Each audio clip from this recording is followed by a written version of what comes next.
Alors maintenant, on va apprendre à différencier A, AS et A accent. Alors déjà, A sans accent, c'est le verbe avoir à la troisième personne du singulier. Par exemple, on a il a, elle a, on a. Derrière le A, le verbe est au participe passé, donc en et, eu. Il a organisé, il a téléphoné, il a bu. Pour reconnaître le A sans accent, on doit regarder si on peut le remplacer par avait. Donc le verbe avoir conjugué à l'imparfait. Par exemple, elle a organisé une réunion. Là, on peut mettre elle avait organisé une réunion. Ici, c'est correct, donc on a le A sans accent. Ensuite, AS, c'est le verbe avoir à la deuxième personne du singulier. Tu as. Derrière A, le verbe est au participe passé également. Tu as voyagé, tu as aimé. Ensuite, le A avec accent, c'est une préposition. Alors, une préposition, c'est quoi? Une préposition, c'est un mot invariable qui sert généralement à introduire un élément qui lie et subordonne à tel ou tel autre élément de la phrase. Donc, il existe un grand nombre de prépositions. On peut avoir avec, dans, en, par, pour, mais c'est la préposition à qui est l'une des plus utilisées. Et il n'est pas toujours facile de déterminer quelle est la préposition juste à employer. Attention, n'oublions pas que la préposition à se contracte en O quand on veut dire à le ou en O AUX à la place de aller. La préposition à est utilisée pour marquer le lieu de localisation et de destination.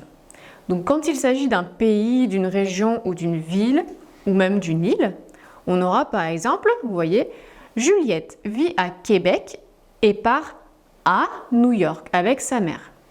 Puis, elles iront en vacances à Cuba. Plus tard, elles visiteront un ami aux Pays-Bas. Ici, c'est du pluriel. Avant de faire du shopping à Paris.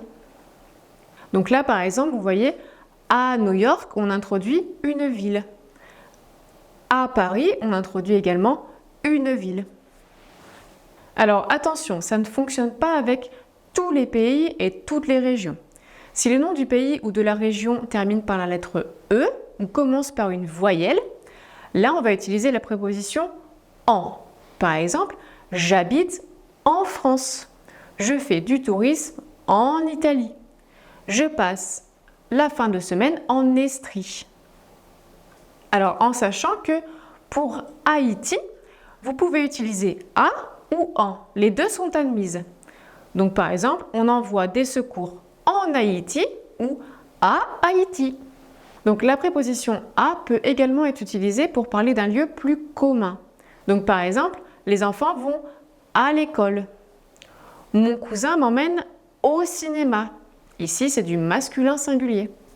On a également je fais des courses à l'épicerie ou tu dors à l'hôtel. Alors attention, on n'utilise pas la préposition à pour tous les lieux. On dira par exemple je me rends dans la rue.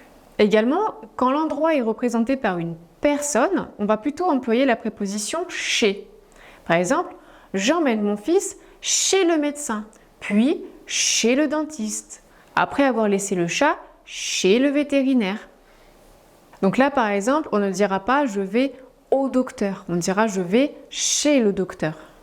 Ensuite, l'appartenance peut également être indiquée par un verbe. Par exemple, ce vélo est à Pierre.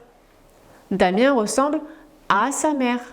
Ce livre appartient à ma sœur.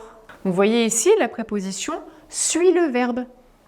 Alors attention, quand il n'y a pas de verbe, on doit employer la préposition de. C'est le vélo de Pierre, le livre de ma sœur.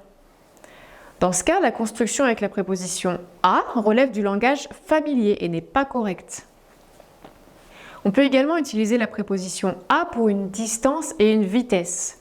Par exemple, mon bureau est à 200 mètres de chez moi. Sur les autoroutes, la vitesse est limitée à 100, mais Charles roule à 160 km/h. On peut également utiliser la préposition à pour la composition ou le parfum. Par exemple, une glace à la vanille, une quiche aux épinards, un bonbon à la menthe, une omelette au fromage. On peut également utiliser la préposition à pour parler d'un moyen de transport quand on ne peut pas entrer à l'intérieur. Par exemple, Agnès fait de grandes promenades à pied. J'adore me déplacer à vélo. Ici, on ne peut pas entrer dans le vélo. On utilise donc à. Il n'est heureux qu'à moto. Un homme à cheval lui a fait peur. Alors attention, au contraire, quand on peut entrer dans le moyen de transport, on utilise la préposition en. Par exemple, je ferai le voyage en train. Tu montes en voiture. Nous irons en bateau sur l'île. Vous voyez ici, je peux rentrer dans le train, dans la voiture ou dans le bateau. Donc j'utilise en. On peut également utiliser la préposition à pour parler d'un prix. Pour introduire la valeur d'un objet peu coûteux, on utilise cette préposition. Par exemple, un café à 1 euro. Mais alors attention, la langue soutenue préfère employer de lorsque le prix est élevé. Une propriété de 2 millions. On va également utiliser la préposition à pour parler de l'heure. Par exemple, retrouvons-nous à midi. Il m'a donné un rendez-vous à 15 heures. Je pars à 9 heures. Ensuite, on peut également avoir la préposition à pour un contenant. Par exemple, un étui à violon, une assiette à soupe, un verre à vin. Ici, ce sont des contenants. Alors par contre, attention, quand on indique un contenu, on va utiliser la préposition de. Un pot de confiture, de la compote de pommes. Là, ce sont des contenus. On aura également la préposition à pour les mots bouche ou lèvres. Par exemple, avoir le sourire aux lèvres. Ici, on accorde avec le pluriel. Ils avaient le cigare à la bouche. Ici, c'est du singulier. Vous trouverez un exercice pour vous entraîner sur les différents à.